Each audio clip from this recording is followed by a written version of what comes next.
We are going to continue in this way. All the MPs who are interested can watch this conference in the archives of on our website. We are going to continue audiovisual services presentation of Ms.Simona Pinko, who is the head of the European by satellite TV sector from European Commission. To go through my presentation. I am standing in for my head of service today because he couldn't attend. He's head of the audiovisual services of the European Commission, and I'm head of Europe by satellite, which is part of that service, as you will see in my presentation. I will not make a speech. I will make a very practical presentation of our service, what we do, because in fact we are a service that's meant for journalists, for the media, that's meant to be used by anyone practically who wants to use it, free of charge and free of rights. So I invite you to look at it afterwards and come back to us. Now, let's have a look first at our unit, how it is made. We are part of DG Communication in the European Commission. We're based at the Parliament building in Brussels. That's the headquarters of the Commission, where all the commissioners are, 28, and the cabinets. We occupy the -1 basement of the Parliament building where we have our studios. Our unit, we serve, first of all, we serve the entire Commission. We serve most of all the President and the Commissioners and the spokes service of the Commission. And we have 5 main strands, types of work that we do. I am in charge of news coverage and production, which includes Europe by satellite. It includes TV production and photos and audio as well. Then we have a second type of production in our service, which is intended for the general public. We call it the general public général or the grand public, which means the production of video clips, animation, infographics, explaining the European Union or what the Commission does to citizens. The third part of our service is the technical service. It's the audiovisual portal and new media.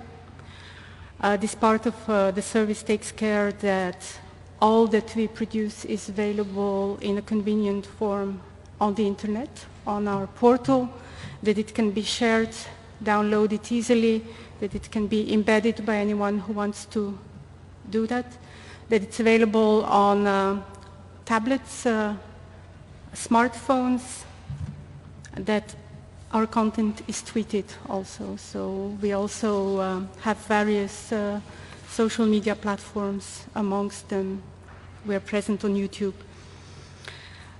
The fourth part of our service, which is quite interesting and very unique, I would say, is what we call Mediatek. We always tend to mix English and French at work. It's frequently done in the Commission. This is interesting because we are actually keeping the archives, audiovisual archives, that's video, photo, and audio, since practically the end of the Second World War, or rather, we say since 1948. And all of this is almost entirely digitized now and available for download, or if you contact us, we will search for interesting or required material for you, and we will make it available for the user. And then the fifth part of our service, it's technical operation. In the Parliament, we have 2 TV studios, radio studio, and we have the master control room, which operates EBS and gets feeds from the other institutions onto EBS. And we also have fixed cameras around the Commission in different parts of the Commission. In the press room, the VIP corner, which is used for press statements, and we have the regie in our studios to mix the images from those cameras. So this is a quick look at the service as such. Here we are, just a little photo. We are about 80 persons, of 80, yeah, of which only 20-something officials, which is not very much for such a service. The others are external contractors, which means that officials, we mainly manage the service, but that means also we manage the budget. We draft notes, we defend this budget, this service from those who complain against it or who think it should be improved or changed. We launch all the public procurement procedures to run this service, and that is quite a lot of work, believe me. All these people that work in the service are hired based on contracts, which under the new financial regulation have to be renewed every 4 years. So every 4 years we have to launch procedures to purchase all the equipment that we use, from batteries and light bulbs to cameras to servers, etc., and to hire people, that is journalists, producers, cameramen, photographers, technicians, anyone basically that you need to run an operation like this.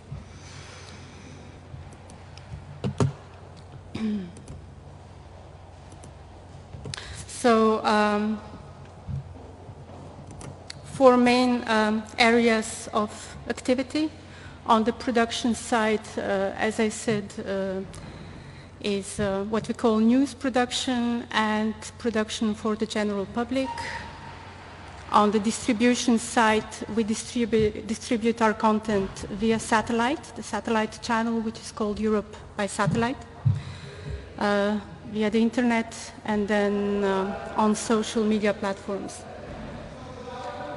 The library consists of physical copies, or rather master tapes, of everything we ever filmed since the 1940s, and that's stored in our archives in the Berlaymont building, also a bit lower down underneath the building.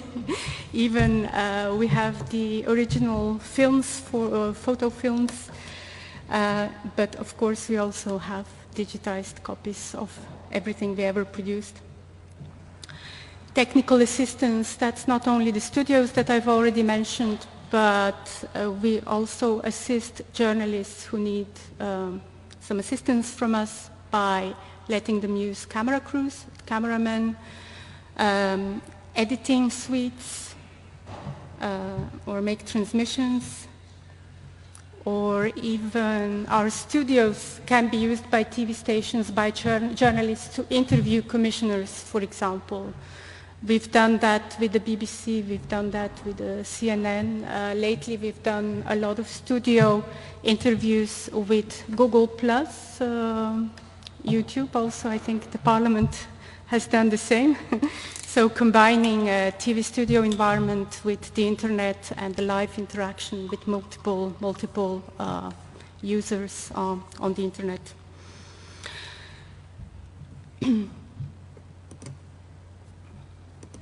Now on the production side, what we produce in our service is the news coverage of all the EU institutions.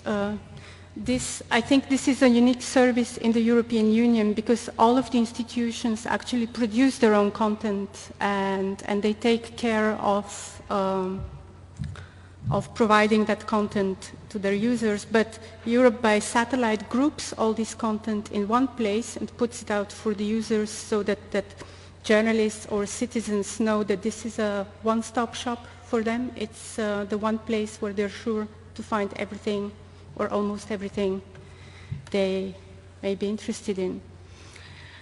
Practically, what does it mean? On the Commission side, what we provide is the daily press briefings that take place, given by the spokesman service of the Commission at noon every day. Press conferences given by commissioners, sometimes technical briefings given by officials or spokespersons.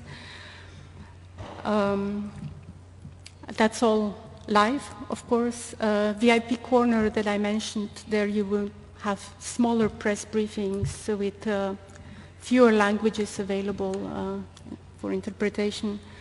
When there is a visiting a VIP, for example, the Prime Minister of Serbia, when he visits the Commission, meets the Commission President, they would do a press point then at the VIP corner, and it would be available typically with the Serbian translation and the original version. And then we do all the non-live coverage, let's say the footage, cutaways, etc., footage of the weekly Commission meetings so that you can see who is in the room, which commissioners are participating at a particular meeting. We focus on those members of the college who have major points, policy points to present at a meeting that week. Those meetings take place every week.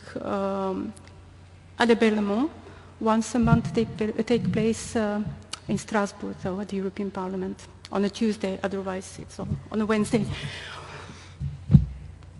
And then it comes to the other institutions. So this is the Commission, this is the Commission content, and then we have the Parliament. So EBS transmits all the European Parliament plenary sessions. From morning till evening, mostly uninterrupted live. We transmit also committee meetings live, not all of them, because I think there may be too many of them also to transmit them all. Sometimes they are taking place simultaneously. We transmit all the voting in the Parliament during the plenary session every day at noon. So you can see the voting. Actually, you may not be able to understand who's voting for what all times because it can be it's very complex. And on the Parliament side, it's the Parliament's editorial committee who decide what they want to transmit. It's not the Commission. We accept their editorial decision, but the Parliament has an editorial committee. And my colleague, George Kasimatis, can say something more about that later. The Parliament has a variety of other events also that are very interesting. Award ceremonies, the annual Sakharov Award for Human Rights, etc. And all of this makes for interesting viewing on EBS. I would like to say that the way we film technically is mostly as raw footage, unedited, and we try to keep the camera on the speaker for as long as the person speaks so that you don't miss any interesting quote. Because our footage, our live transmissions are meant for TVs, for broadcasters. They're meant to be used, to be re-edited. So it's not filmed as live TV for the general public, for a general viewer who would expect more interesting edit of an event. With the Parliament, on the other hand, the plenary sessions are filmed by the Parliament services in such a way that they are ready to use on a TV, such as the BBC, for example, filming reactions of MEPs who listen. I'd like to say it's not filmed with a picture of the speaker. That's not very interesting. You can see very interesting reactions from the room sometimes, and very interesting intervention. I'm sure the BBC viewers will be enjoying some of them soon. Then the third major institution and major contributor to the output of Europe by satellite is the Council and the European Council. It's all based in the same building for now. This is the European Council takes place roughly twice per presidency. That's twice every 6 months. Sometimes it's a bit more if there is a crisis, an economic crisis, or if new political appointments are to be made, etc. Now, councils take place quite often. Council meetings of ministers from the member states take place in Brussels. Mostly 3 months per year they take place in Luxembourg, and we transmit live from both locations on EBS. So every council meeting and every European Council meeting starts with the arrivals of ministers or heads of states, presidents. You can watch that on 2 channels. We have 2 channels, EBS and EBS Plus, because one channel was simply not enough to accommodate all the content. So you can see Chancellor Merkel or Prime Minister Cameron arriving, or Samaras, and making a doorstep statement. Hopefully some of them always do, some of them never do, but you can pick this up. You can see it live, you can use it later freely. Then we have rather privileged access sometimes to the leaders, to the European Council. We sometimes have images that are not easy to obtain otherwise from the meetings, etc., family photos, press conferences at the end of the Council, at the end of the European Council. We used to mostly transmit the press conference, the official one from the EU, from the Presidency and the President of the Commission, and then the President of the European Council. Now we try to transmit as many national press conferences at the end of each European Council as possible. As we only have 2 channels and they tend to take place simultaneously when the meetings finish, we transmit them on first come, first served basis. Now, we are rather unique as a broadcaster, or I should say host broadcaster, because we don't consider ourselves an agency, a TV agency, or a TV channel. Rather, we are a host broadcaster. We're rather unique in that we transmit in up to 24 languages regularly via satellite and web. Those are the 24 official languages of the European Union. Croatian is the last addition to this, so you may be able to watch some programs and listen to the Croatian version, which you would understand.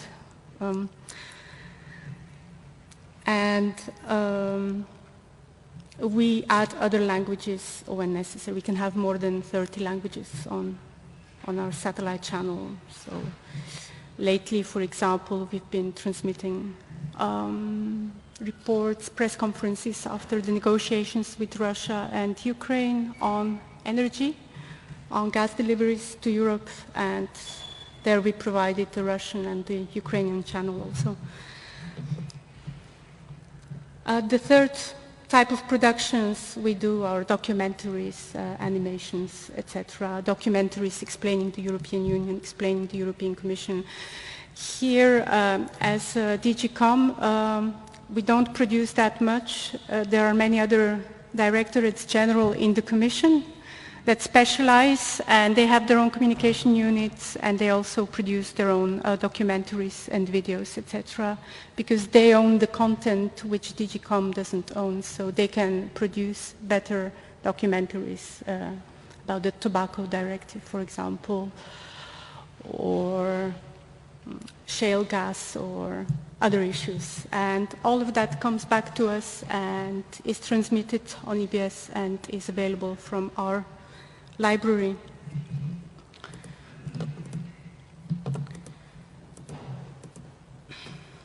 Then, in terms of distribution, our footprint on the satellite covers Europe, North Africa, Middle East, and Asia.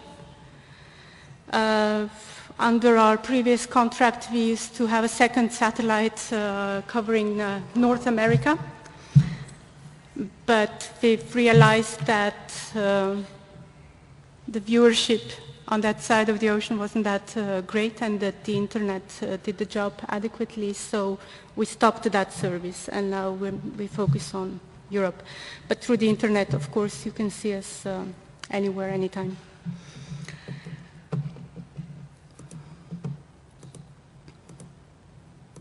Some statistics here.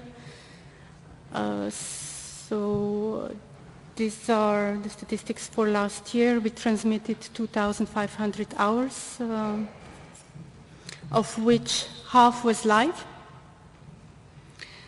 And then the statistic you see on the right, at the bottom, comes from our monitoring panel. So we know for sure that 900 hours of our content was transmitted on TVs in 180,000 TV reports. How do we know that? We watermark everything that we transmit via EBS or on the internet. We have a contract with a company called Sevolution who does that for us, and we are monitoring now 220 TV stations around Europe, mainly European Union. So we know exactly from those watermarks who is using and how much of our content is being used. And we need to do that because it's useful as feedback to know that our content is actually being used for what it is meant for, and also to justify that the service as such is useful, because our primary viewers are the media, and historically our primary users were broadcast media, but now actually it can be anyone. It can be bloggers, it can be social media, etc.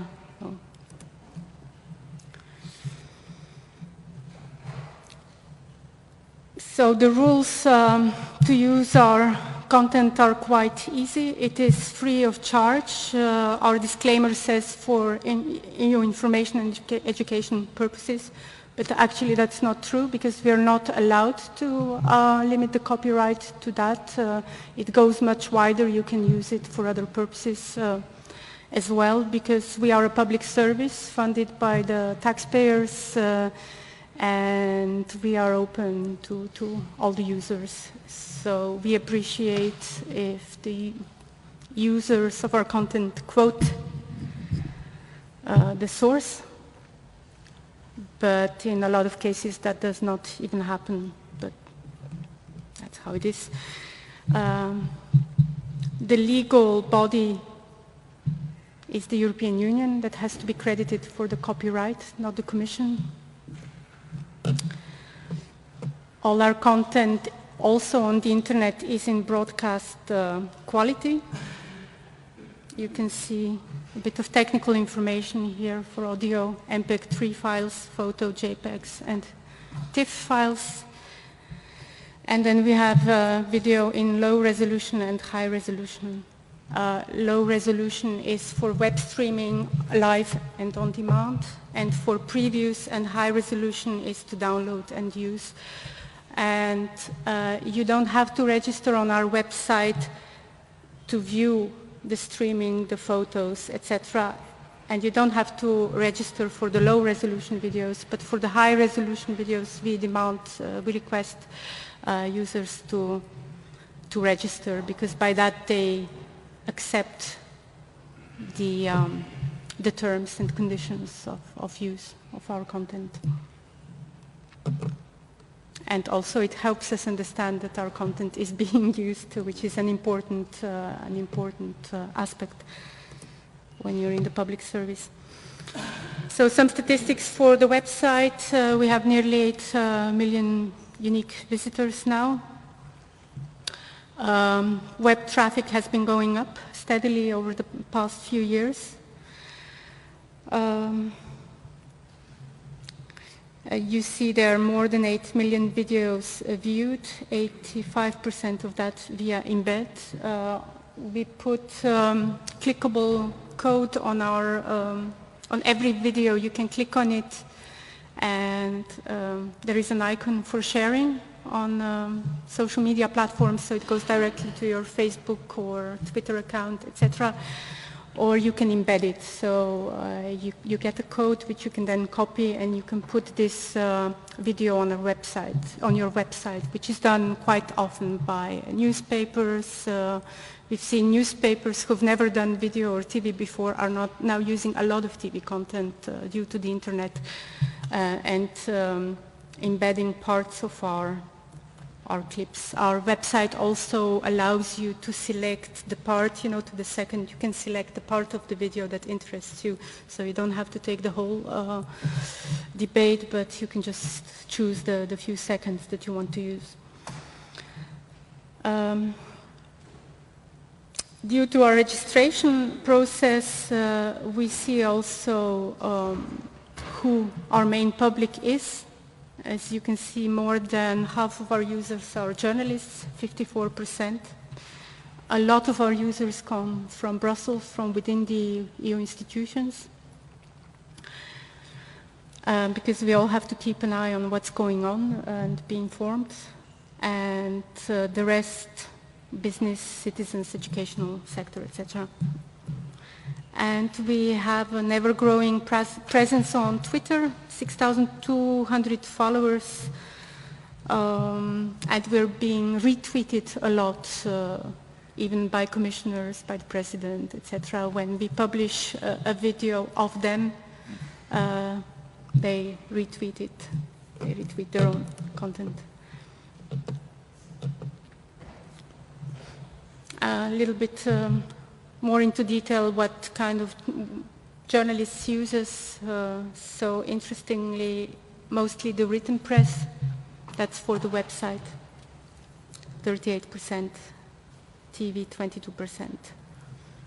The web is growing 16%, but I'm sure it will go up steadily.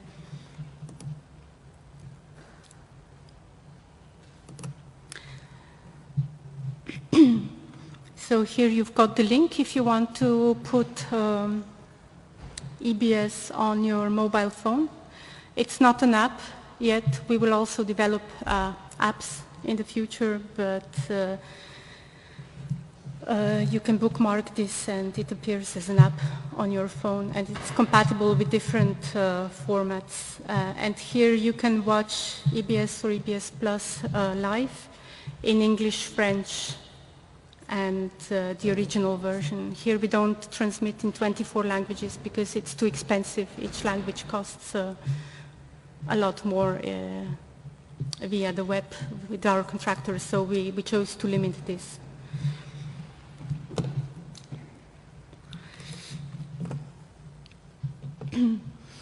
Then we have an YouTube channel which was set up years ago by the audiovisual services.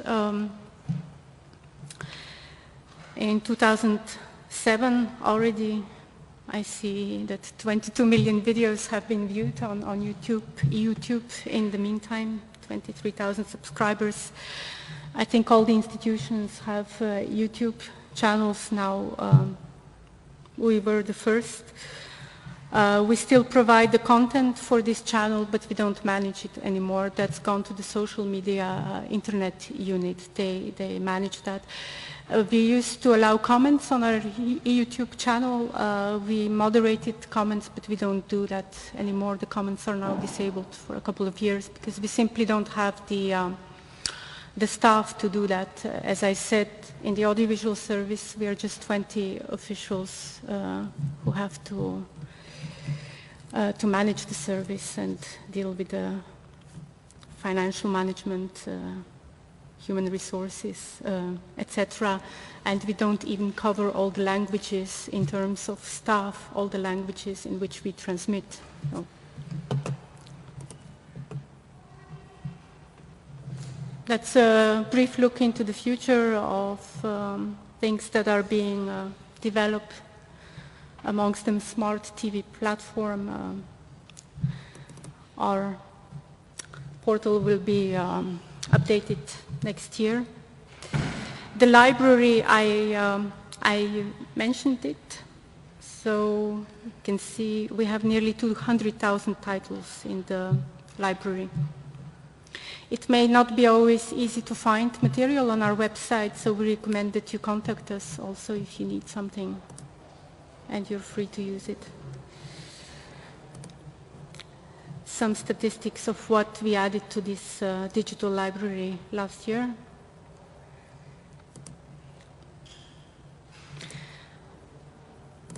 And the technical assistance, I mentioned that, the 2 TV studios, the radio studio, and TV cruise editing facilities on demand.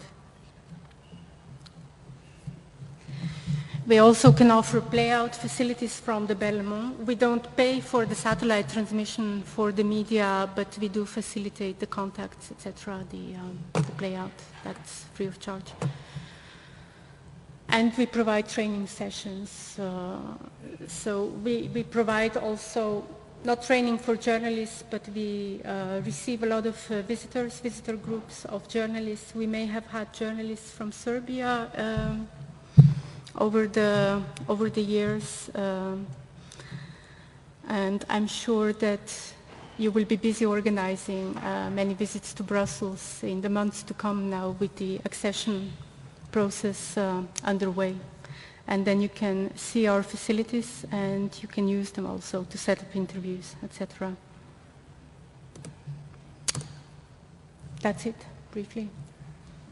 Thank you. Thank you, Ms. Pilko. And now, through the next presentation, we will pay a visit to the European Parliament, and we shall find out how things work when it comes to video transmission and the function of parliamentary channels, how it works in the European Parliament. We are going to find that out from the head of unit of the European Parliament, EuropalrTV. Please take the floor.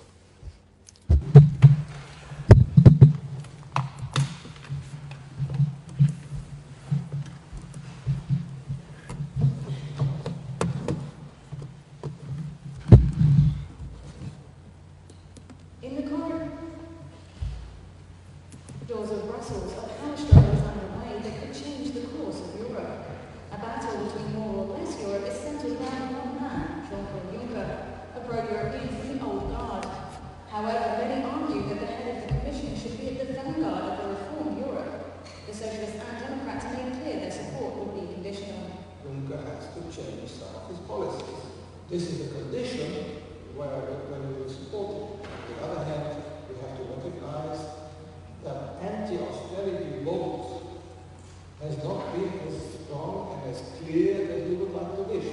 As a result of the European elections, centre-right candidate Jorko has a claim to the presidency of the Commission, but some EU leaders have suggested other less federalist names be put on the table. Wir stehen geschlossen hinter Jean-Claude Juncker. Ich kann mir das nicht vorstellen, dass es weitere Kandidaten gibt. Im Gegenteil, diese Kräfte im Rat, die die Struktur, die Kandidatenfindung in Frage stellen, die riskieren, dass wir in Europa in eine institutionelle Krise gehen. The British Conservatives are threatening to use their trump card, a Brexit, to counter Juncker's candidacy. In order to placate the wishes of the UK, Brussels may have to bargain hard to keep them on board. This has revived the idea of a two-speed Europe with a Eurozone core and an outer circle less tied to Brussels. The British Conservative nominee for the presidency of the Parliament, Saeed Karim, has struck a more conciliatory note. If it is the ultimate decision that it should be Mr. Juncker, then we need to ensure that there is a counterbalance in terms of the other positions that exist, so that people who are not of the mind that it should be Mr. Juncker do not find themselves pushed to the fringes of Europe.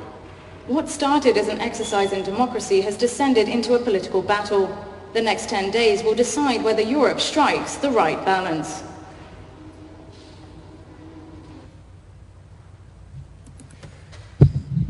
Yeah.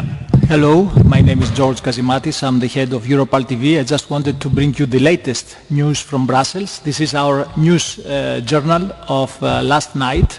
And of course it's about the election of the President of the Commission. And we are I wanted to show you this news program because, contrary to EBS, which is unedited material for journalists, we are producing edited material for final use, for viewers, because I don't want to use the word citizen, as Mr. Longo says.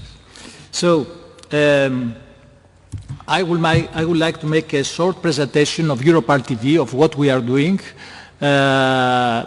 and show you that this is a project which is different from most of the what it has presented to you. And this, okay. So it's EuropalrTV. It's a web-type TV. Why a web-type TV and not a normal TV? European Parliament, about 10 years ago, commissioned an external study to find out what kind of type of communication should be added to the existing tools of communications that we had at that time. That means at that time we had already the press, the press releases, the written communication with citizens. We had the internet site, we had the audiovisual services, the EBS available for the journalists. So the study showed that the future in the area of communications is the web. And the study also showed that the cost between a web and a normal emission through satellite, it was enormous. So on that basis, on the basis of cost and on the basis of the future of communication, the Parliament at that time, in 2008, decided to launch this web TV.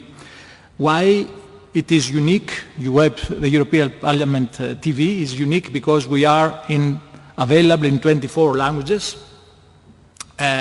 All our products are subtitled in all languages, and some of our products, especially those programs which are destined for the young people, they are voiced over to all official languages of the European Union. We belong to, of course, to the Director General for Communication. We are the latest, as I said, tool in among the means of communication that we have. And we have 3 channels, the news, whatever is related to news, magazines, interviews, debates. We have a channel which is devoted to young people. This is mainly our target group, young people, high school students, university students, and that's our channel, Young Parliament. And then we have another channel which is called Discover Parliament, which is destined mainly to students, people who go into more in-depth, let's say, about European Union, and it's also Discover Parliament's educative programs to university students and audience who wants to find more about the Parliament. Of course, our service includes live streaming of all parliamentary sessions and of all committee meetings, and our channel is fully integrated into social media. EuropalrTV is available both on the web, and all our products is in broadcast quality via our online database. Why? All products are of high quality because a lot of our products, as I will explain later, are being used by partners or for TV, by TV channels. The programs, as I said, we have 3 main products: the news, the Young Parliament for young people, and the Discover Parliament product.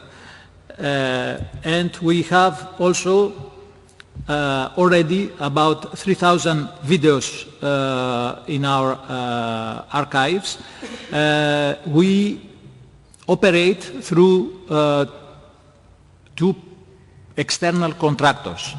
I will explain a little bit how it works. The unit that I am responsible for is in the middle between Parliament, the administrative body of the Parliament, and the external companies. One company is responsible for the production of the content of all the videos that are produced and the live program, and the other company is responsible for the hosting and for the development of the site. The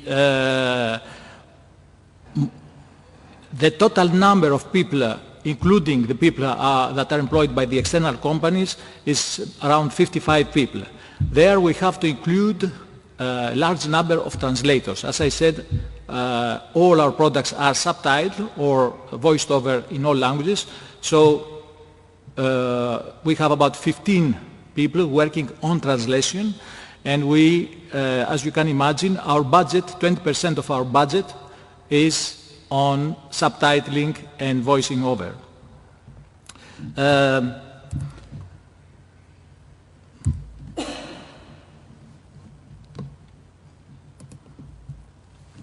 I would like to show you some examples of our videos.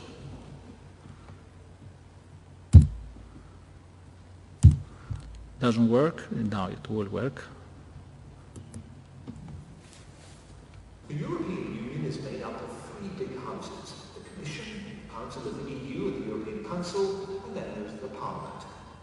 This is the People's House. The 500 million European citizens it represents elect directly the members. With the 2014 elections, there will be 751 members of Parliament in the chamber. The number of seats a country has varies according to its population. Here in the Parliament, all the EU's laws are decided. So is the EU's budget. This is done jointly with the Council of the European Union. This council is the house where the ministers of the 28 member states meet. All EU laws and the budget must pass through it.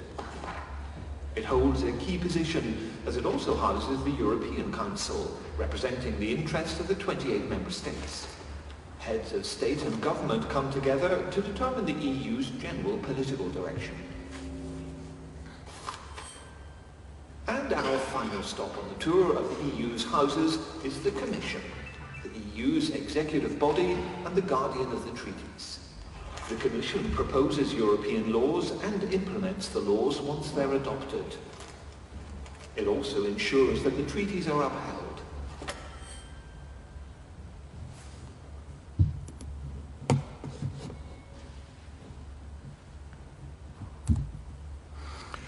As you see, this is a program under the general heading how it works. These are explanatory programs which are mainly used for students, but can be also used by any kind of citizen. It's also our programs. Some people criticize the institutional channels. They're saying that you know, we have always to follow a certain line, to have, you have to support or defend the activities of the Parliament. This is not right for the European Parliament because we have 7 political groups. Each political group has its own line, so what we are presenting in our channel is the views of the political groups, and we let the citizen decide of which is the line that he is more attracted to him.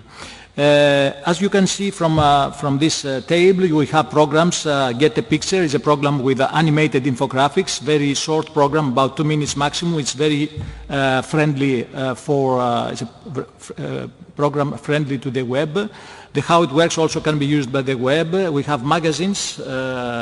And we have the A to Z program, which explains of difficult issues in a very simple way. It's mostly for young people.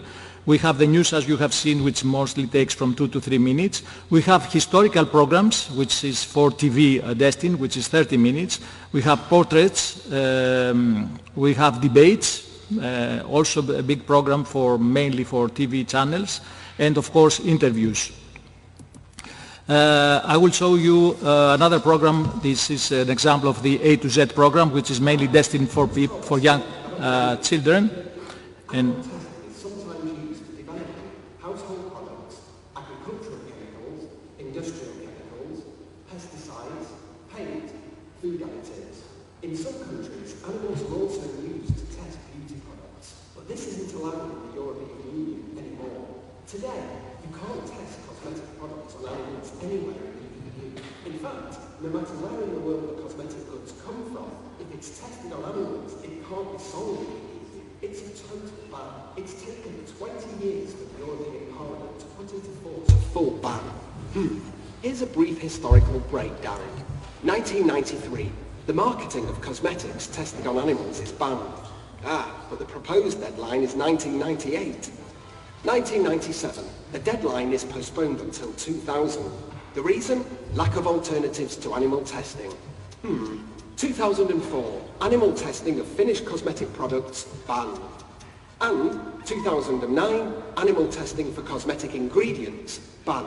The sale of some animal-tested cosmetics banned. Testing still allowed for the most complex of human health effects, like cancer and allergens. And finally, 2013, 11th of March, a complete ban on animal testing for new cosmetics sold in the EU.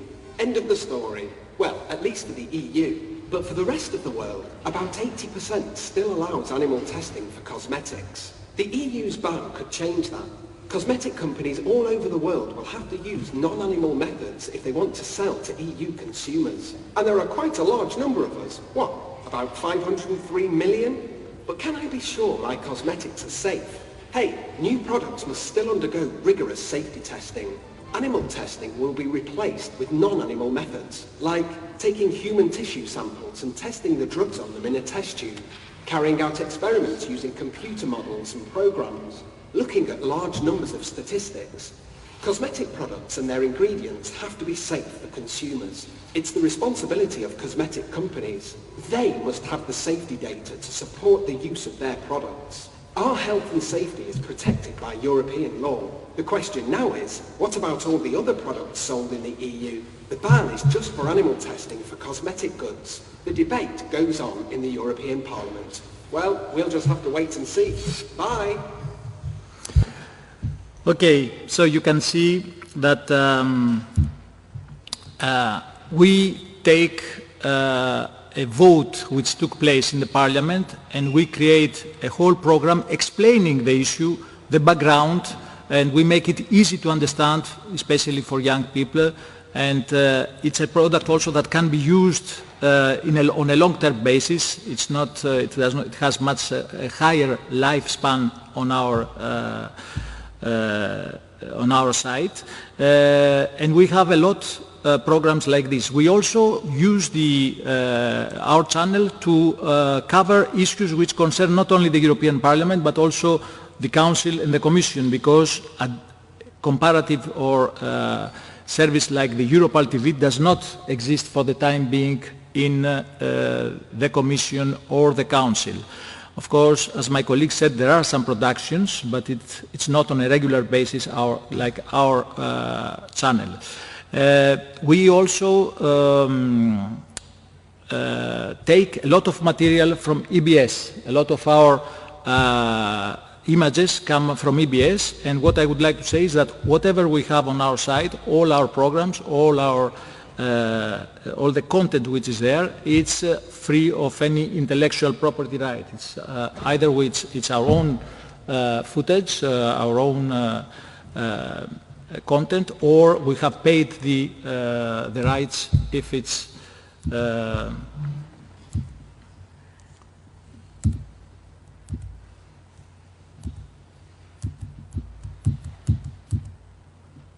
okay.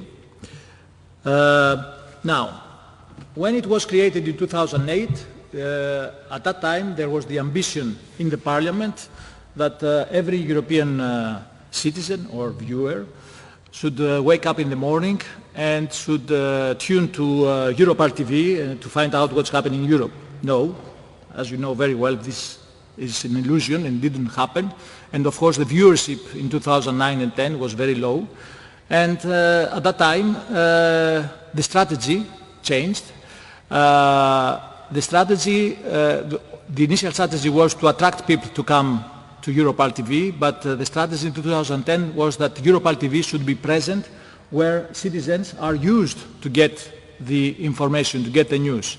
So at that time we started a partnership agreement strategy. That means that we provide our content for free to channels all over Europe and internet sites, channels which are parliamentary channels, national channels, private, regional, local, and we have now more than 200 partners who take either on a regular basis, on a weekly basis, they have introduced in their program, or on an ad hoc basis, depending on their needs, content from us. And we have partners, I would say prestigious partners, like the national channel in Belgium, which has a weekly program based on our videos. We have RAI in Italy. We have agencies like ANSA, LUSA, CNA, information websites like the ONET in Poland, the IN.gr in Greece, and prestigious institutions such as the École Nationale d'Administration in France, and some websites well known as Dailymotion. So this kind of policy, this kind of strategy of partners has given us a lot, has added a lot to our viewership, because maybe contrary to what happens in some member states, the Parliament, especially the budgetary committee, is quite, I would say, severe on spending, and we had in 2010, they looked a lot at our site and a lot of our activities and a lot of on our budget, and the budget was reduced by 50% in 2012 from 9 million euros to 5 million euros, which out of these 5 million euros, 1 million more or less is going to interpret, to translation, subtitling or voicing over. And so the traffic that we get is being looked very carefully from our political superiors, and I would like that this partnership agreement, together with an increase in viewership, direct viewership through rationalization of our programs, has maintained the project of EuropalrTV, and will, as it stands now, we will probably continue on the same line as we have. I see that it doesn't move. Yeah. Okay. Now all our videos are available on archives, and this is the address that you can find them. EuropalrTV Europa EU downloads. You can everybody can go into this into the archives, the Searcher archives. And another product that has been very successful are the DVDs that we have produced for teachers and schools. So on the basis of our programs, we have produced two DVDs two sets of DVDs, of 20 DVDs, which are destined for high school students, especially for teachers to be shown on classrooms. And this have been proven to be very successful. According to the European Parliament, EU shop is the most successful product and the most product in demand in the bookshop. And this is of course for free. Anybody can contact the EU bookshop in Brussels or send an email to the bookshop, and he will receive the DVD for free. As it has been said, we are very present on social media, on Facebook, on Twitter, and on YouTube. We started relatively late, let's say, in being present in Facebook. These are the Facebook fans in EuropalrTV, but we have 1.5 million fans on our internet site, where we are also uploading videos. So it's quite successful, and quite some traffic comes from this social media. This is our page on YouTube. Of course, also on YouTube we are present in all languages. This is a photo of a most recent, let's say, technique that we use, hangout on air. It is a possibility to have a discussion among members with intervention from citizens on air. We have direct visits to about 200,000 views per month, 600,000 visits per month on average, 200,000 views. But as I said, we estimate, because on TVs it's difficult to measure exactly the viewership, we have about 5 million viewers per month from our partners.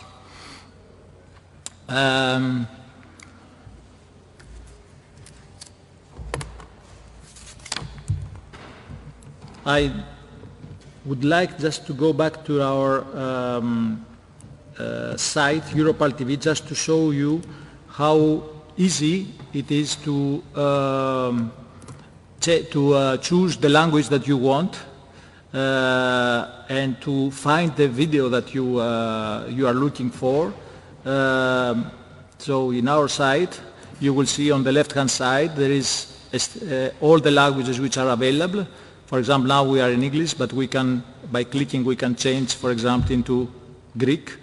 And then you have the whole site, the whole content into the Greek languages. It takes some time, but it will change like that. You have also the possibility to, we have a very powerful, I would say, searching machine. You can, if you are preparing, let's say, if you are looking for what kind of legislation exists or... struggle is underway that could change the course of Europe. You can, find the subject that you want, and last but not least, we are, before leaving Brussels, I asked my colleagues whether we have a partner in Serbia, and they said yes, we had some discussions, but we didn't yet come into a conclusion. I hope that we will get a partner here. We will like to work with countries like Serbia, which are in an accession stage. We are ready to provide any kind of additional information or technical information that is necessary for this partnership agreement. Thank you very much.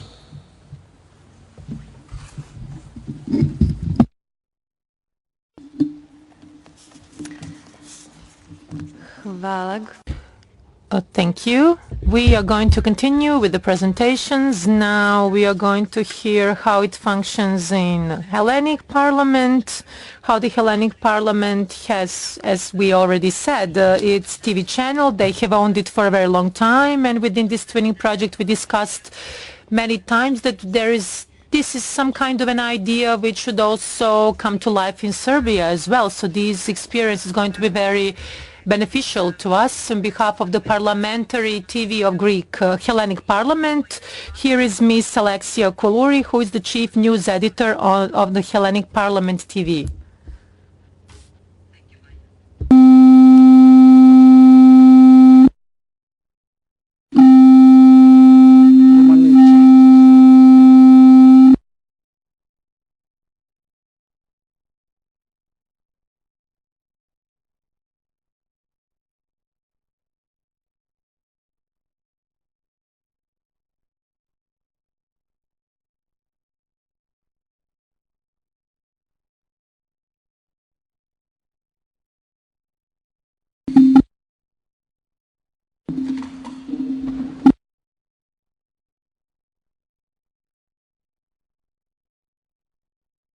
Sorry for this delay, it's the technical problem. My name is Alexia Koulouri. I'm Chief Editor at the Hellenic Parliament TV, which is an institutional media as to the nature and operation Its target is the recording of the parliamentary activity and the emergence of culture. Among the main objectives is to inform but also to acquaint citizens with important decisions that directly concern their lives. To see how it started, the Hellenic Parliament TV operates since 1999 as an independent network television. It is a non-profit organization of mass media, an organizational unit of the Greek Parliament, which directly reports to the Speaker.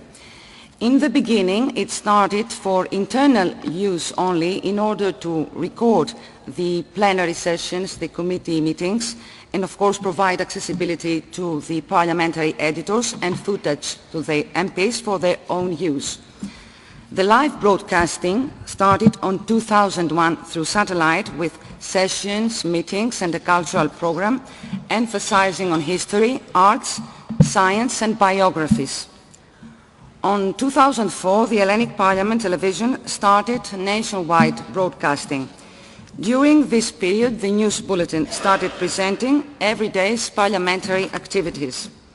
Since 2012, we started broadcasting through digital terrestrial signal, and today all our programs can be seen live through our television frequency on our terrestrial analog or digital signal, or through satellite on Hotbird 13 degrees east, or on Eutelsat 9 degrees east, or of course through our web TV. Our site provides information on our profile, means of communication, frequencies, our program in detail, our archive, our web TV, and of course our account in the YouTube. Our program, apart from the plenary and the committees meetings, contains classic Greek films, world cinema, documentaries of historical and scientific content, operas, classical music, plays and great choreography, tributes to great artists and folkloric themes that highlight the social history of various regions of our country. All programs are broadcasted live, which means that everyone who is interested in seeing the parliamentary activity and all our program in Greece or abroad has the choice of the TV frequency or through the web TV. So if we can see what's on our web TV right now, hopefully it's the plenary session, because today is Wednesday, and on Wednesdays the MPs are discussing legislative work. Now we are on the first summer section, and I can't see anything for the moment. So the discussion today was about law of the Ministry of Justice and Human Rights. It was a ratification of an international convention for the protection of all persons from enforced disappearance. Doesn't matter, it has finished, because as I told you, it's the first section, summer section, and we have 100 deputies in this section, so they finish their work earlier. The viewers can also see live all our program, and of course if they are interested in a particular parliamentary program, they can refer to our archive, where we have all the sessions that take place in the plenary and all the committees meetings, or our talk shows, and of course or our special broadcastings. Now I would like to analyze a little bit our parliamentary program, starting with the news bulletin, which is presented every day from Monday to Friday at 5 o'clock in the afternoon. If we can see the video with our presenter from the bulletin, this is it, just to give you the impression of what we are doing.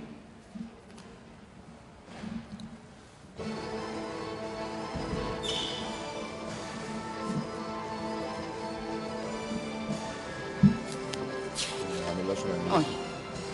Μόλις δύο καβαλάς.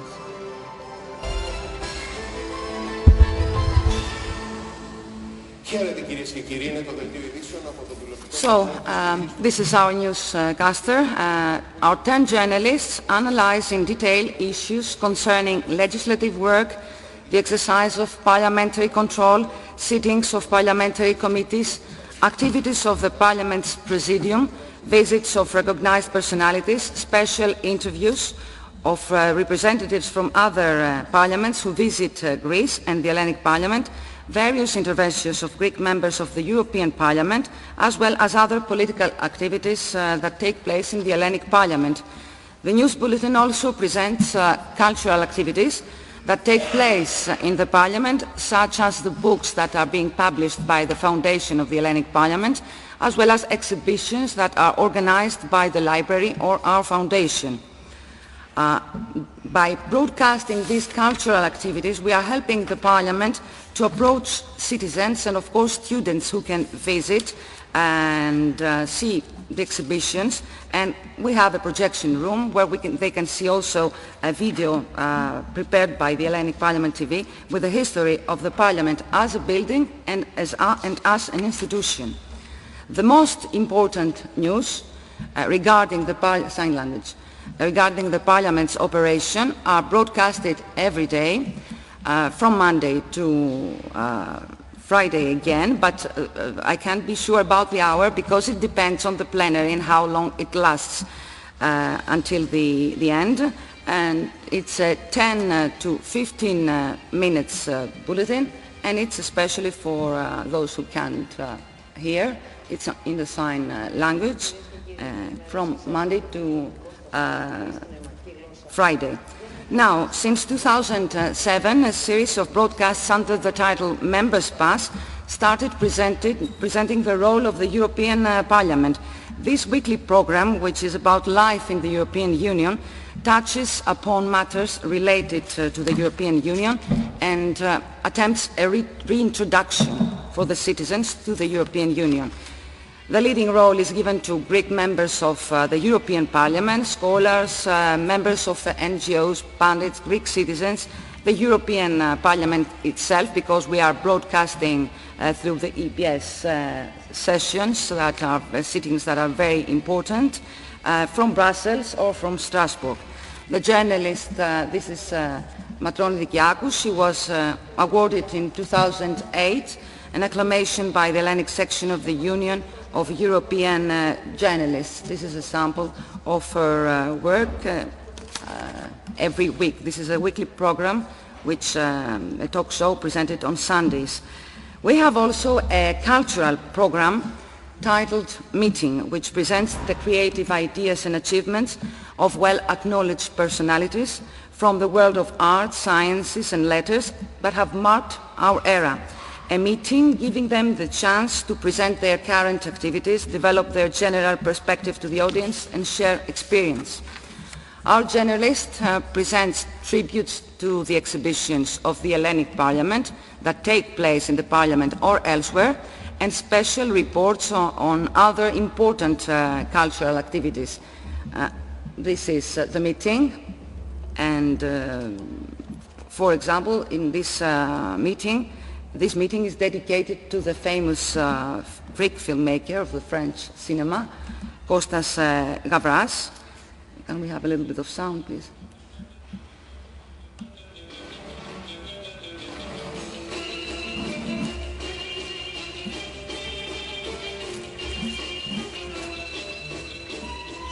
Κυρίες και κύριοι, καλησπέρα σας. Μαζί μας σήμερα ο διεθνώς αναγνωρισμένος σκηνοθέτης Κώστας Γαβράς.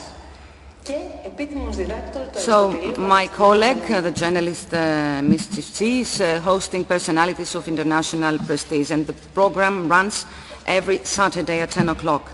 Now, since 2008, the TV station of the Hellenic Parliament started presenting and analyzing legislative work through a program titled What Does the Law Say? This program is presented on Thursdays. It's a weekly program, 10 o'clock in the evening, and I am the one who is hosting the rapporteur of the legislative work of all political parties who analyze the provisions of bills as well as their application to the everyday life of citizens. All political positions are presented through a constructive discussion in order to inform the viewers how the law affects their lives, and of course the disagreements of the opposition parties, as well as their propositions on what should change. This is the talk show What Does the Law Say? The main concept is to summarize in 60 or 80 minutes what is being going on in the plenary session for 12 or even 18 hours. And you bring the rapporteur to explain to you what has changed with the law that has been voted. For example, this discussion was broadcasted before the European elections and contained useful information about the process of the elections, as well as comments on the trends emerging in the European Parliament.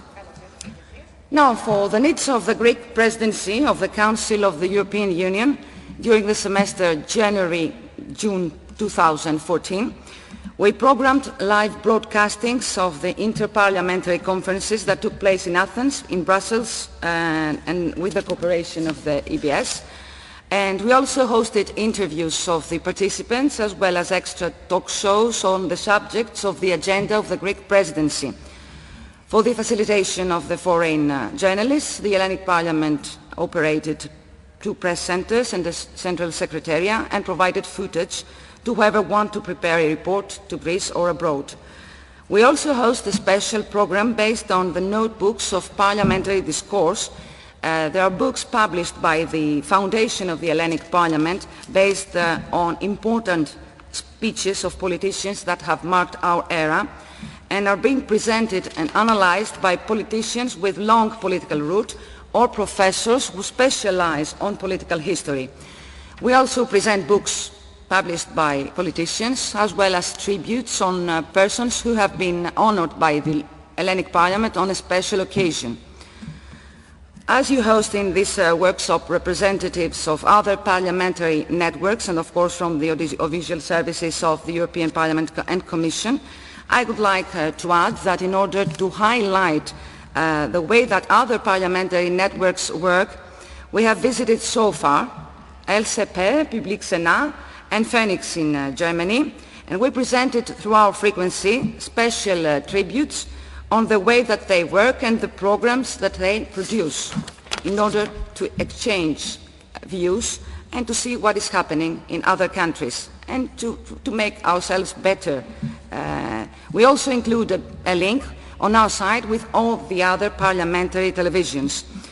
I would also like to refer to our cooperation with the Europal television, which you already know that provides all the technical means to the journalists in order to make their reports. We have many times created programs which were fully covered in Strasbourg or Brussels with interviews in your studios there and with the best quality. And of course, we recently have broadcasted from Brussels the debate for the presidency of the European Commission that took place in the plenary of the European Parliament. This is our broadcasting with the 5 candidates for the European Commission for the presidency. And last but not least is our internal production on historical events. Recently, the Hellenic Parliament Television has completed and presented a production of a documentary entitled Affection to the People regarding cinema censorship during the period of dictatorship in Greece, 1967-1974. As we live today after the revolution. Βασίλειον της Ελλάδος, Πρωθυπουργός, Γενική Γραμματεία Τύπου και Πληροφοριών, άπασε επρος προβολή κινηματογραφική ταινία υφίστανται των έλεγχων των παροιμήν λειτουργούσων επιτροπών I hope that you can see the subtitles because it's in Greek but has English subtitles. This is a production based on unknown until now state archives of the dictatorship era and includes interviews with Greek directors, secret documents that come to light for the first time, as well as short clips of 75 films, both Greek and foreign, which were either banned or censored during the years of dictatorship. This documentary, which portrayed a revealing picture of the control mechanisms of the system at this period, provided information and details on the events of the time and received excellent reviews. Now, concerning our infrastructure, I would like to show you a little bit our technical equipment and the way that we work. I have some photos with me, samples from where we have the cameras installed in the plenary and in the other halls. So this is the plenary, and we have installed 6 robotic cameras, 2 on the top of the Presidium in order to cover all the political parties, 2 on the opposite side in order to cover the Presidium, 2 on the left and 2 on the right side in order to cover all the political parties again, which at the moment are 7 plus the independent group of deputies. We are a little bit crowded politically at this moment in our Parliament. We have controls for each hall, control rooms, one for the plenary and separate controls for the other halls where the committees are taking place. And of course the committees are equipped with 4 robotic cameras each one. We also operate 2 studios. It's a new studio that we have with modern equipment and high fidelity, where we host news bulletin, extra interviews and live broadcastings, and a bigger one for the talk shows, which can host up to 8 participants. In order to point out the role of the Hellenic Parliament television to other television networks, it is important to inform you that everything that takes place in the Hellenic Parliament is being provided to all the other networks in Greece or abroad in order to use them for their reports. The parliamentary editors can watch on their own TV set with their headphones, their computers, all sessions of committees or the plenary session and prepare their reports. And we record and provide everything unedited. We have the live broadcasting of the plenary session, and we broadcast 1 day or 2 days later the committees. It depends on our program and of course on how long does the plenary session take to finish. Transparency is one of the major objectives of the Hellenic Parliament. For this purpose on the website are posted costs of all services, including the costs of our television. In conclusion, the main role of the Hellenic Parliament's television is to ensure transparency in the functioning of political system and accessibility to institutions for the citizens. In this context, the Parliamentary Broadcasting is encouraging social awareness and citizen participation in public affairs, providing equal information for all political parties. That means that you can watch and you can jump to your own conclusions. Thank you very much for your attention.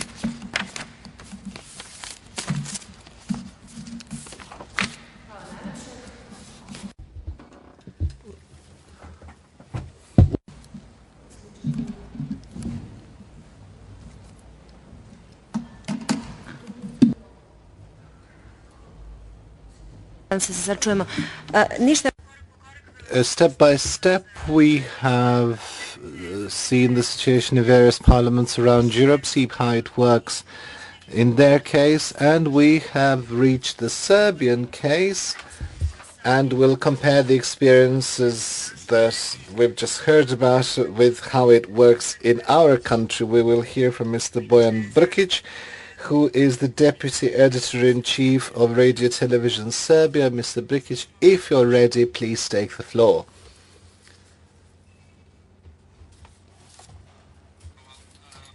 Thank you very much. I'll choose to speak in English. My colleagues all have come from the parliamentary channels. As you all know, in Serbia we don't have a parliamentary channel. We are in the public broadcaster. RTS are in a specific situation where we are actually made to broadcast the parliamentary sessions. The mere fact that the parliament and the government could decide that we have to do it speaks volumes about the beginning of the public service broadcasting in Serbia. But that's another topic. RTS used to have three channels, 3 frequencies. Now we only have 2, and our primary problem is actually the lack of space in our programs for everything that a public broadcaster should do. Now and then I hear complaints from different groups that we don't have all the segments of programming that a public broadcaster should have. Everyone will say not enough programming for minorities, not enough programming for disabled people, for young people, educational content, and so on and so on. And all of them are sort of right, not to the extent that they think are right, but the fact that we have to broadcast on average every year. I will show you some statistics a little bit later about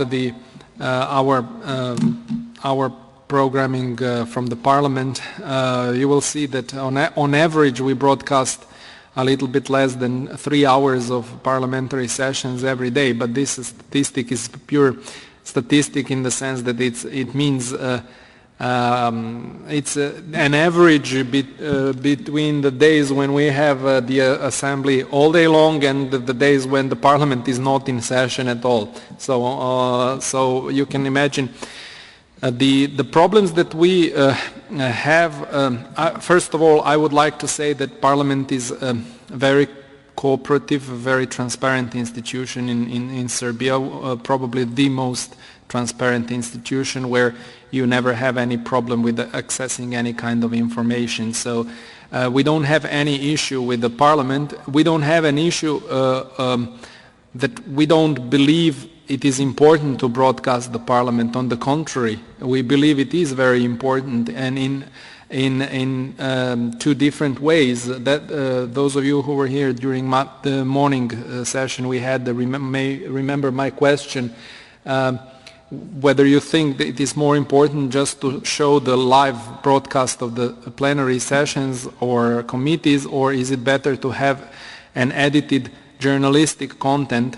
And I got a very reasonable answer, both. It's not either or. Unfortunately for us it is either or, because if we would add specialized programs about the Parliament to the already existing broadcasts, we would have to give up the second channel altogether, and then we would lose even less of the regular programming that the public expects from us.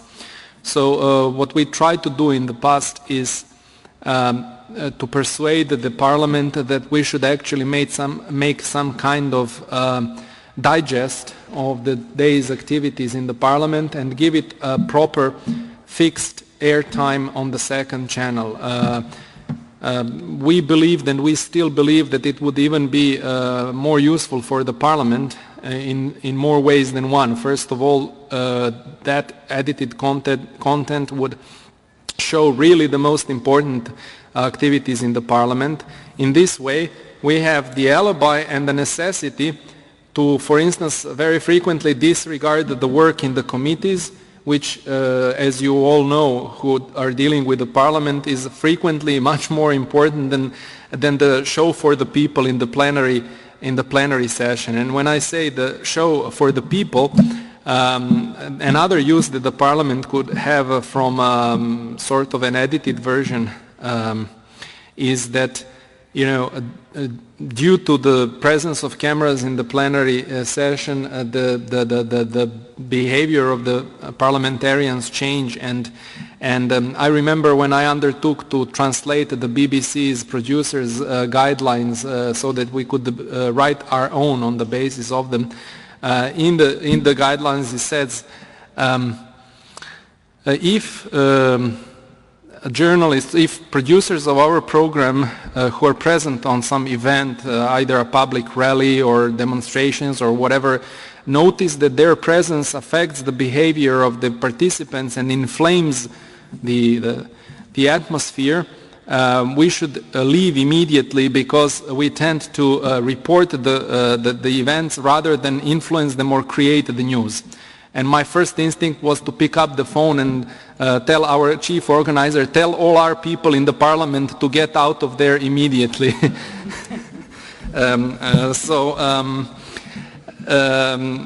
But nonetheless, I say we do not contest the importance of broadcasting everything from the Parliament. It's just the matter of space. I think it would be useful to give an additional frequency either to RTS, which probably would eventually turn out to be cheaper, or to a special parliamentary channel, and then have all the activities. Parliament has so many activities that we never cover. The visits of foreign delegations, the visits of our parliamentarians to other parliaments, their participation in the Council of Europe and other similar organizations, because there's simply no space. So basically just a few figures about our programming. As you can see here, I just took 2 months from the year 2013, because one is when the session was the most watched, and one is when it was least watched. So September 2013, the average viewers was some 169,000 a day, which makes the audience share 9.7 and rating 2.5. Total viewers is during the day 1,108,000. I myself don't believe that ratings are primary goal of the, or should be the primary goal of the media, especially not in public broadcasting. So I'm not a great expert. My bosses every morning started the day with analyzing these figures, and they try to show me excited. You look at this rating, and they're always disappointed to find me not very excited. I know that these figures mean that these 1,188,000 people are the people who have tuned in at any time for any amount of time.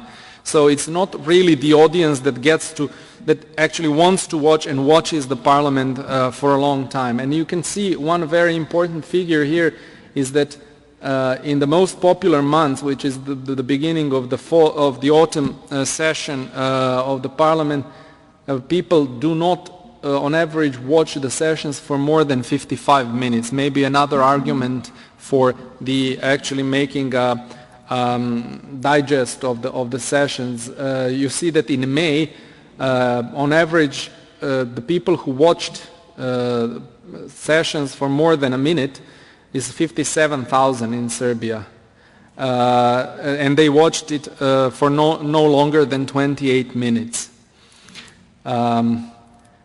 So average for 2013 is 82,000 viewers per day watching it for about 30 minutes.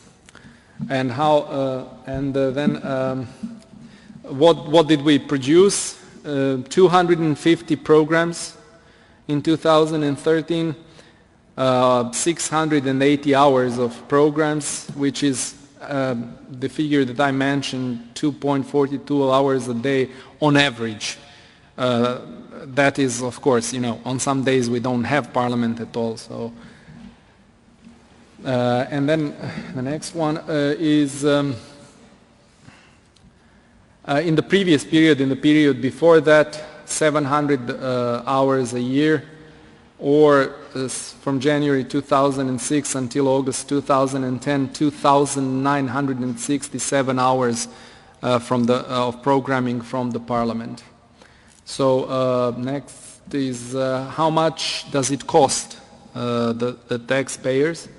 We have about 33 people, and here with us is the person from RTS, the chief producer, who actually oversees all the operations on the ground here in the Parliament, Mr. Predrag Brenja here sitting. So if I get any of the figures wrong, I checked them, but you know better. We have about, on average 33 people working for the broadcasts from the Parliament. The cost for them, for the people, and for the connections from here to the nearby building of RTS, and from the nearby building of RTS to a further building from where the master room is about 1,274 euros per hour, not counting the depreciation of the equipment and that sort of stuff. So annually it costs us to produce this amount of programming 890, a little bit less than 900,000 euros. So from January 2006 to August 2010 we spent 3.3 million euros to broadcast activities in the Parliament. According to the agreement with the Parliament, they pay us 80 million dinars before tax a year. That is something like 577,000 euros after taxation, which means that it doesn't cover all of our costs. And basically that's it. So we intend to go on covering the Parliament, but we would, we are hoping that the digitalization will actually solve this problem, because if our two frequencies will be split into 6 or 12 channels, we will be able to give one channel for, we'll probably be able to give 3 channels to the parliamentary programs. Someone in the television calculated that we lose about 900,000 euros a year in lost advertising. But lost advertising is not the biggest problem in my view. With those parliamentary sessions on the second channel, I think that people miss an awful lot of good quality documentary, educational, children's and other programs on second channel because they don't have steady or fixed air times. The parliamentary sessions are ruining the running order or the program schedule for the day. Every time we broadcast it, we don't know for how long they're going to be in session. So I recently had the misfortune to spend some time in front of the TV for all day long, and there were no parliamentary sessions, and I actually saw that my television produced some very good documentaries and very good educational program and a very interesting children's program, because my son was also with me. He was glued to the screen, but I never knew that some of those programs existed, because you can only guess most of the year, you can only guess when they are going to be broadcast on the second channel, depending on the duration of the parliamentary session. So a lot of quality programming is losing the audience, or the audience is missing some of the good stuff on our television. So hoping that this problem will be resolved soon, I will finish my presentation. Thank you. Thank you, Mr. Brkic. I'm opening the discussion. Please, if you have any questions, or if anything, what you heard actually sounded interesting.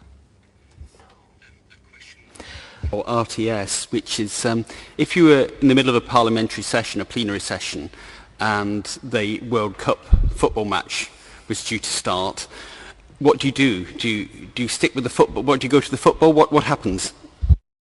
A very interesting question. Our parliamentarians simply refuse to sit in a session if there is no TV coverage. So there were there was a dozen or so cases when we, I think maybe these days it could happen, when we have a major sporting event like the World Football Cup. And you know that it means that if you buy the rights, you have the obligation to show at least 3/4 of all the matches or something like that. And it happens that we simply have to show 2 matches on the first program, and 2 matches on the second channel, and we call the assembly and we say, sorry guys, but you know we are legally obliged to run the sporting event now. What they will typically do is close the session and wait for it to end, which is convenient for them to be able to watch the sport, to watch the game, and also, so we had a number of cases when the Parliament stopped working. There was even, years ago, there was even a technical malfunction which made us shut down the program for the Parliament, and the speaker 2 minutes later or something interrupted the session until we were back on air. And at one point when we had this debate or disagreement with the government and the Parliament whether we should run the programs or not, that the general manager of RTS decided that we were not going to have any more broadcasts from the Parliament. And the Parliament simply stopped working and never made the session until we resumed the operations. So we simply were in a position that we were, blocking the parliamentary life of the country. Mr. Brkic, somebody could think that RTS is blocking the work of Parliament. Please beware what you're talking about. When we stop the program, then we really block the work of Parliament. Colleague has the floor. I would like to thank everyone on participation. I'm Katarina Ristic from the EU Integration Department of the National Assembly, so we don't go to some issues of the RTS and the issues they have, but to stick to the broadcasting Parliament, which is the topic of the conference. I wanted just to clarify to the guests and to us as well, to ask Mr. Brkic, is RTS forced to broadcast the program, or did it apply to the tender previously open for broadcasting of sessions? First question. Second question. We can pose to all the guests to see in which direction we can continue the broadcasting of our program.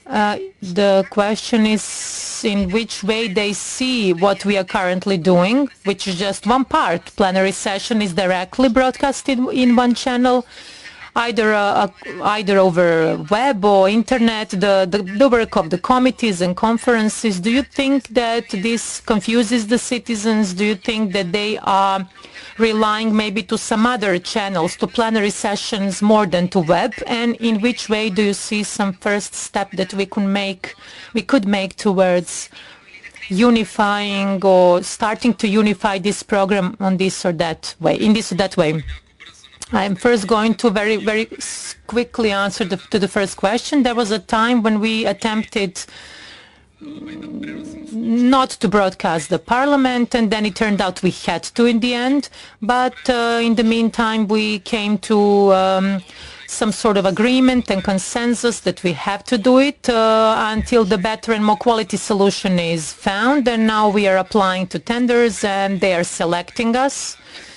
So that's how it goes now without any interruptions. I just wanted to praise RTS for the best offer for broadcasting. Thank you. Are there any more questions? If not, yes, please. Well, what we try to do here today is basically introduce you to the practice in the European Union mostly of how other parliamentary broadcasters operate, whether they are basically the parliamentary sessions are being broadcasted through the public broadcaster in the country, like it is being done in several countries, but mostly what is more common with being broadcasted through dedicated parliamentary channels, like is the case with France and Greece.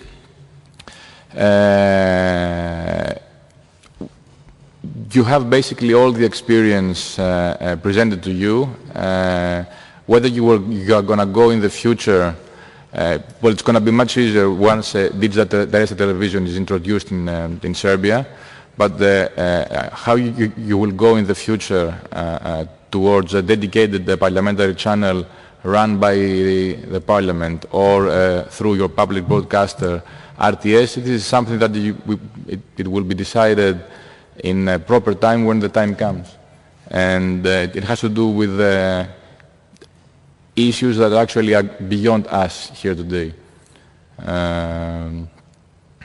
But the point is that actually having a TV station dedicated to parliamentary discussion, being able to show to citizens all over the nation what is happening inside here, I think it's of vital importance. There are, as you have seen, there are many common things between the TV stations, whether they are very, very, very big like BBC or LCPN, or very small and much closer to your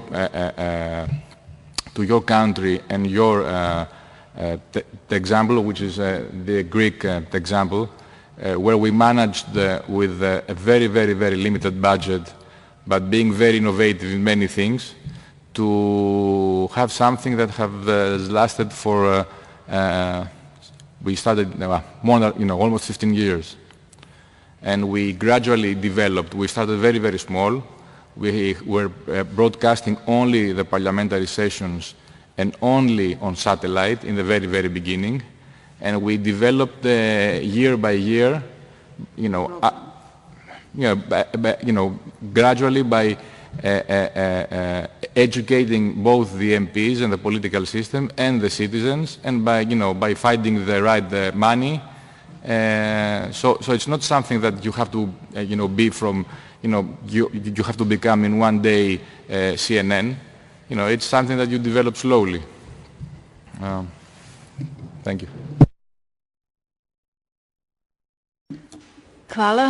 Thank you. I just would like to thank all the participants for their input. Thank you for your experience, for everything that you gave us. We hope it is really going to be of great significance and benefit to us. We hope we are going to be able to use this in the best way, and thank everyone for your patience and your participation at this conference. Thank you again.